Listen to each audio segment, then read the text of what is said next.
The Chinese People's Liberation Army or PLA Navy announced on Monday that it recently conducted a live fire exercise in the South China Sea, in which warplanes rained down thousands of munitions at maritime targets as the pilots enhanced their sea assault and precision strike capabilities. While the announcement came only a few days after a U.S. warship trespassed into Chinese territorial waters in the region, analysts said that it was not a targeted response, since the exercise was a regular one aimed at enhancing combat readiness, and a single U.S. vessel is too weak to be a proper target.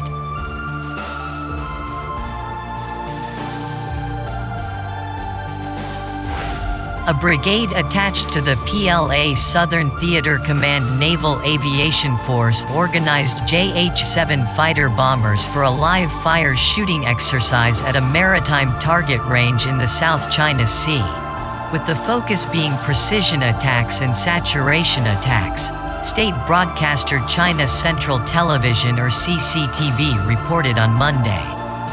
Several dozen warplanes participated in the drill, as they penetrated defense lines by skimming the sea at low altitudes, firing rockets and cannon rounds, and dropping aerial bombs on maritime targets, the CCTV report said, noting that several thousand pieces of munitions were unloaded.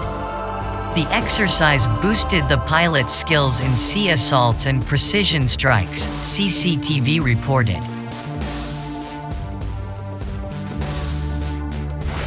Although the drill featured a large number of aircraft and munitions, it was a common exercise and only the tip of the iceberg in terms of PLA exercises, Song Zhongping, a Chinese military expert and TV commentator, told the Global Times on Monday.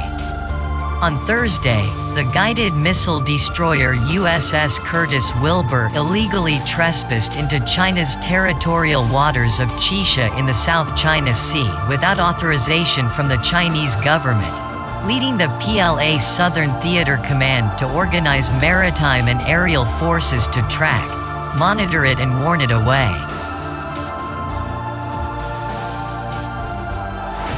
When asked if the PLA exercise was related to the U.S. warship's provocation, Song said that this was not likely the case, because a single U.S. ship has limited capability and is not worthy of a targeted exercise.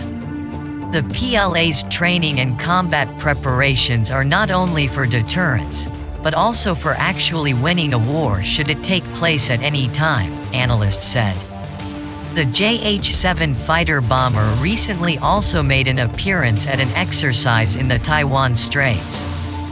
Two aircraft reportedly on Thursday flew across the so-called middle line, tipping it on its southern edge, 2 days after the USS Curtis Wilbur made a transit in the Straits and sent wrong signals to Taiwan secessionists.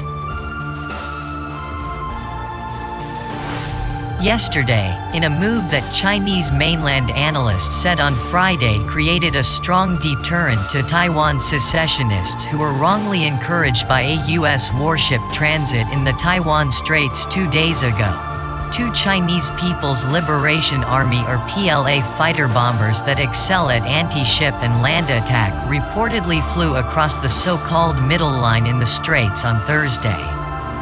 4 PLA aircraft, namely 2 JH-7 fighter bombers, a Y-8 electronic warfare aircraft and a Y-8 anti-submarine warfare aircraft, entered the island of Taiwan's self-proclaimed Southwest Air Defense Identification Zone on Thursday, the island's defense authorities said in a statement on the day. While the PLA has been conducting routine exercises in the region for months, it is uncommon to see 2 JH-7 fighter bombers flying across the so-called middle line, tipping it on its southern edge, media on the island of Taiwan reported on Thursday, also citing the island's defense authorities. The middle line is a non-existent line that some on the island wishfully think divides the Taiwan Straits into the mainland side and Taiwan Island side.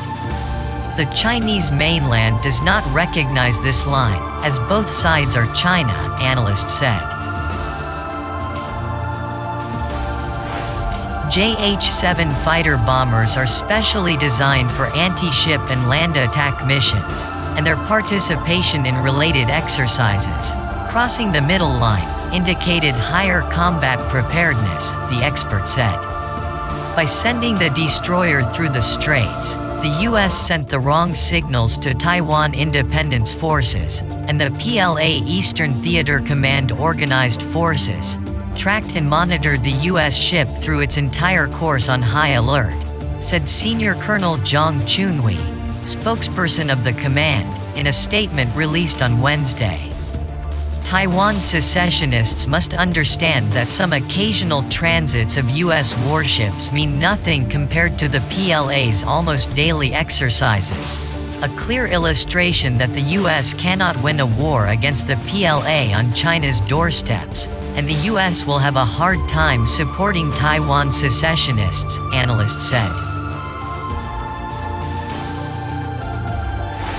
Taiwan secessionists must understand that some occasional transits of U.S. warships mean nothing compared to the PLA's almost daily exercises, a clear illustration that the U.S. cannot win a war against the PLA on China's doorsteps, and the U.S. will have a hard time supporting Taiwan secessionists, analysts said. In response to U.S. warships' recent provocative voyages, Senior Colonel Tan Kefei, a spokesperson at the Chinese Defense Ministry, said in a statement on Thursday that the PLA will take all necessary measures to deal with all threats and provocations, and firmly safeguard China's sovereignty and territorial integrity.